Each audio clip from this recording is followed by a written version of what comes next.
કે જેને ટિકિટ મળી છે એની સાથે જશે તો પણ ખરા, પણ પાછી એ છાના છપના એ ફોન કરશે કે આ વખતે પાડી દેવાના છે, કાં તો એ ફોર્મ ભરવા જતી વખતે એ પાર્ટીને એક સંદેશો આપવાનો હોય કે તમારે સાથે જવાનું છે, પણ ભાઈનો ફોન જ સ્વિચ ઓફ હોય, કારણ કે એને એવું હોય કે ભાઈ મને મળવાની હતી ને એને આપી દીધી.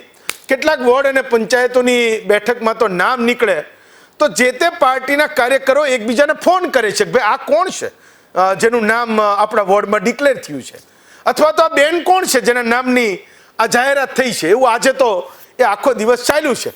મેં કોંગ્રેસવાળાએ ઘણા બધા શોધ્યા, ક્યાંક એ મળ્યા, પણ એમને એવું છે કે ભાઈ તમે આ બધું ટીવી અમને લોકોને લઈ આવો, અમારે તો હજી પાર્ટીમાં રહેવાનું છે ને ક્યાંક નથી રહેવાનું, પણ તમને નથી કહેવાનું કે અમારે પાર્ટીમાં નથી રહેવાનું. તો એવા પણ લોકો છે, એટલે તમે કાંઈ બહુ હરખાશો નહીં. તમારે ત્યાં આ બધી માથાકૂટો તો ખૂબ ચાલી રહી છે, સમજ્યા? એટલે જ્યાં તો પેલા ડિક્લેર નથી થયા કેન્ડિડેટ એની પહેલાં ધારાસભ્યો પૂર્વ ધારાસભ્યોએ મોરચો લઈ લીધો, ગમે એમ કરીને આપણે આપણા ચાર ગોઠવવાના છે ને મહેનત કરવાની છે ને 2027 આવે તો આપણો વારો એ આવે, એના માટે આ ચાર એ મથવા જોઈએ જીતે તો બાપુ. તો એમાં કંઈ બહુ સારી સ્થિતિ હું નથી જોતો. એટલે ત્યાંય છે, અહીંયા માનો કે એક બેઠકે 20 લોકો માગનારા હશે તો તમારે ત્યાં 4, 5, 10 તો હશે જ તે.